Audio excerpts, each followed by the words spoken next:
Okay, it's daily math puzzle time. I'm going to start by giving you the solution to the last problem I posed, and that was to show that the sum of the vectors from the centre of a regular n-gon to the vertices always equals 0. Okay, so if you haven't figured that out, you may want to pause the video now because the solution is coming.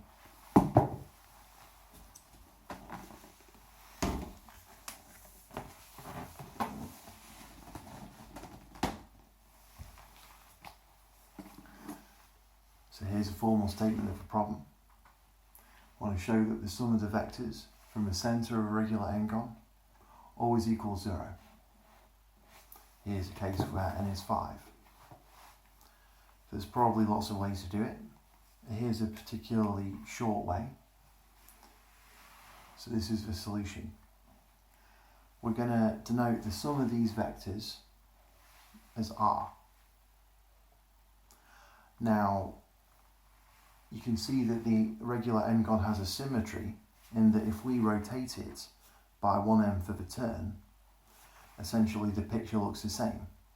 I mean, when I say 1/n of a turn, we might be more comfortable to say 2 pi divided by n radians if you want to work in radians, but hopefully you understand what I mean. So what we can do then is to do 1/n of a turn of the regular n-gon, and then we're going to let r dash denote the sum of the vectors we get after doing that. So then, because of the symmetry of a regular n-gon, we should have that r is equal to r dash. However, the vector r, pointing out of O, is 1/n of a turn different to the vector r dash. So we have these two vectors, and they should be equal to each other, but they should also have different directions. Well, the only solution is that this vector doesn't have a direction at all. It must be 0. So, because r is obtained by doing an n of a turn from r dash, and r equals r dash, r and r dash must both be 0. The sum of the vectors from the centre of a regular n-gon is 0.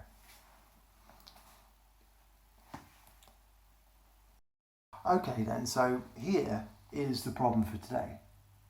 It's a problem of Diophantine equations, that is, equations that we only want to find integer solutions for.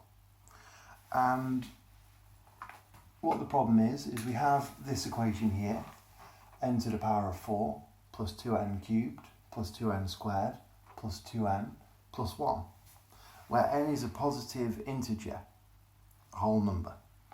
And we have to show that for any whole positive number n, this equation here doesn't ever equal a perfect square.